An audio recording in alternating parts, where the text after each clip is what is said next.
বাংলাদেশের সর্বশেষ আপডেট সংবাদে আপনাকে সুস্বাগতম। আমাদের চ্যানেলের নতুন দর্শক হয়ে থাকলে চ্যানেলটিকে সাবস্ক্রাইব করুন। প্রথমেই জানিয়ে দিয়েছি সংবাদ শিরোনাম, এরপর জানাবো বিস্তারিত। শুরুতেই জানিয়ে দেব লং মার্চ নিয়ে আগরতলা স্থলবন্দরের দিকে বিএনপির ৩ সংগঠনের যাত্রা। এরপর জানাবো তারেক রহমান কি আসলেই শিগগির দেশে ফিরছেন। সর্বশেষ আপনাদের জানাবো র্যাবের বিলুপ্ত চায় বিএনপি। সুপ্রিয় দর্শক, এতক্ষণ শুনছিলেন সংবাদ শিরোনাম, এবার বিস্তারিত। লং মার্চ নিয়ে আগরতলা স্থলবন্দরের দিকে বিএনপির ৩ সংগঠনের যাত্রা। ভারতের আগরতলা অভিমুখে লং মার্চ শুরু করেছে বিএনপির ৩ অঙ্গ সংগঠন জাতীয়তাবাদী যুব দলের স্বেচ্ছাসেবক দল ও ছাত্র দল। আগরতলায় বাংলাদেশের সহকারী হাইকমিশনে হামলা ও বাংলাদেশের জাতীয় পতাকার অবমাননা, সাম্প্রদায়িক দাঙ্গা বাঁধানোর ষড়যন্ত্রের প্রতিবাদে এই লং মার্চ করছে তারা। আজ বুধবার সকাল ৯টায় বিএনপির কেন্দ্রীয় কার্যালয়ের সামনে থেকে লং মার্চ শুরু হওয়ার কথা ছিল। শুরু হয় সকাল ৯:৩০টার দিকে। এই কর্মসূচিকে কেন্দ্র করে সকাল ৭টার পর বিএনপির ৩ সংগঠনের নেতাকর্মী খণ্ড খণ্ড মিছিল নিয়ে নয়াপল্টনে জড়ো হতে থাকেন। সংগঠন ৩টির নেতাকর্মীরা মাথায় জাতীয় পতাকা বেঁধে এবং হাতে ফেস্টুন জাতীয় পতাকা ও দলীয় পতাকা নিয়ে কর্মসূচিতে অংশ নিয়েছেন। লং মার্চে থাকা ঢাকা মহানগর পূর্ব ছাত্র দলের যুগ্ম আহ্বায়ক রাজীব পাটোয়ার 365 নিউজ এক্সপ্রেসকে বলেন, বিপুল সংখ্যক নেতাকর্মী নিয়ে সকাল 10টায় কিছু সময় আগে নয়াপল্টন থেকে তাদের লং মার্চ শুরু হয়েছে। লং মার্চের বহরে প্রায় 2000 গাড়ি রয়েছে বলে জানান তিনি। গতকাল মঙ্গলবার রাতে গণমাধ্যম সংগঠনগুলোর পক্ষ থেকে জানানো হয়, সকাল 8টায় নয়াপল্টনে বিএনপির কেন্দ্রীয় কার্যালয়ের সামনে থেকে লং মার্চ শুরু হয়ে ফটন ফোরকেরাপুল ইত্তেফাক মোড় হয়ে ফ্লাইওভারে উঠবে। এরপর signboard, Chittagong road, Kacherpur road,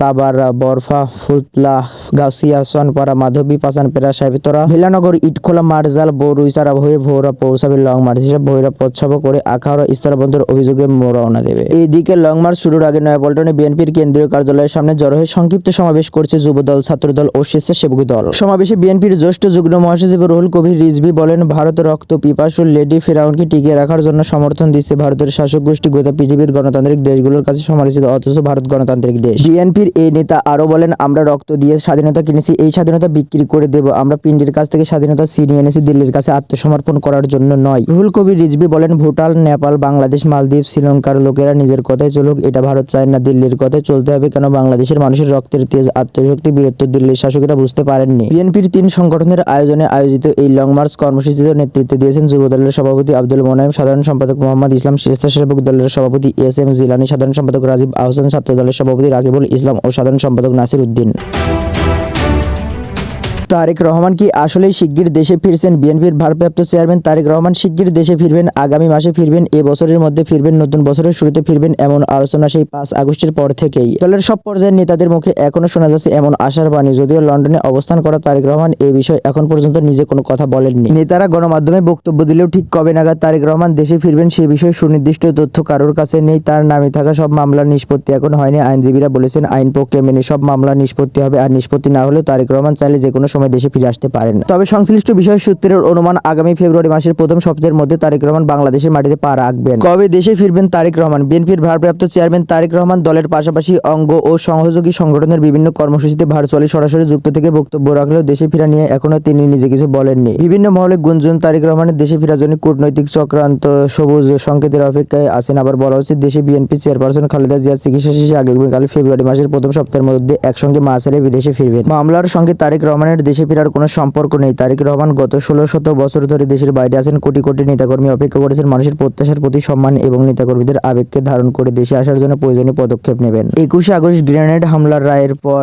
1 December জাতীয় প্রেস ক্লাবে অনুষ্ঠিত একটি কর্মসূচিতে অংশ নিয়ে বিএনপির স্থায়ী কমিটির সদস্য মির্জা আব্বাস বলেন, বিএনপির ভারপ্রাপ্ত চেয়ারম্যান তারেক রহমান আমাদের মধ্যে সই সালামতে ফিরে আসবেন খুব তাড়াতাড়ি। সম্প্রতি লন্ডনে সাংবাদিকদের সঙ্গে মত বিনিময় সভায় বিএনপির মহাসচিব মির্জা ফখরুল ইসলাম আলমগীর বলেন, দল যখন মনে করবে তখন তারেক রহমান দেশে ফিরবেন। এছাড়া তার আরও কিছু আইডি জটিলতা রয়েছে, সেগুলো শেষ করে দেশে যাবেন। জাতীয়তাবাদী আইনজীবী ফোরামের সভাপতি এবং বিএনপির vice chairman advocate Zainul Abedin এবং দলটির আইন বিষয়ক সম্পাদক ব্যারিস্টার কাইসার কামাল মনে করেন, মামলার সঙ্গে তারেক রহমানের দেশে ফেরার কোনো সম্পর্ক নেই, মামলা আইনের গতিতে চলবে। অ্যাডভোকেট জয়নুল আবেদিন 365 নিউজ এক্সপ্রেসকে বলেন, তারেক রহমানের ইচ্ছার উপর নির্ভর করছে উনি কবে দেশে ফিরবেন। ব্যারিস্টার কাইসার কামাল বলেন, মামলার সঙ্গে তারেক রহমানের দেশে ফেরার কোনো সম্পর্ক নেই। তারেক রহমান গত 16-17 বছর দেশের বাইরে আছেন। কোটি কোটি নেতাকর্মী অপেক্ষা করেছেন মানুষের প্রত্যাশার প্রতি সম্মান এবং নেতাকর্মীদের আবেগকে ধারণ করে দেশে আসার জন্য জন্য প্রয়োজনীয় পদক্ষেপ নেবেন। তারেক রহমানের দেশে ফেরা নিয়ে জাতীয়তাবাদী যুবদলের নেতাকর্মীদের কাছে কি তথ্য আছে জানতে চাইলে সংগঠনটির সাধারণ সম্পাদক নুরুল ইসলাম নয়ন বলেন, সুনির্দিষ্ট কোনো তথ্য নেই। জাতীয়তাবাদী স্বেচ্ছাসেবক দলের সাধারণ সম্পাদক রাজীব আহসান বলেন, সঠিক কোনো তথ্য নেই। আশা করছি নতুন বছরে তারেক রহমান বাংলাদেশের মাটিতে পা রাখবেন। জাতীয়তাবাদী ছাত্র দলের সভাপতি রাকিবুল ইসলাম রাকিব বলেন, দ্রুতই তারেক রহমান দেশে ফিরবেন। তারেক রহমানের দেশে ফিরতে জটিলতা কি? জাতীয়তাবাদী যুবদলের সাধারণ সম্পাদক নুরুল ইসলাম নয়ন বলেন, তারেক রহমানের নামে মামলা রয়েছে, ওনার যখন ইচ্ছা করে তখন আসবেন। জাতীয়তাবাদী স্বেচ্ছাসেবক দলের সাধারণ সম্পাদক রাজীব আহসান বলেন, তারেক রহমানের নামে অসংখ্য মামলা রয়েছে যেগুলো মিথ্যা বানোয়াট। সেই মামলাগুলোর প্রসেসিং চলছে। আশা করি সংশ্লিষ্ট সবাই সহযোগিতা করবে। জাতীয়তাবাদী ছাত্র দলের সভাপতি রাকিবুল ইসলাম রাকিব বলেন, তারেক রহমানের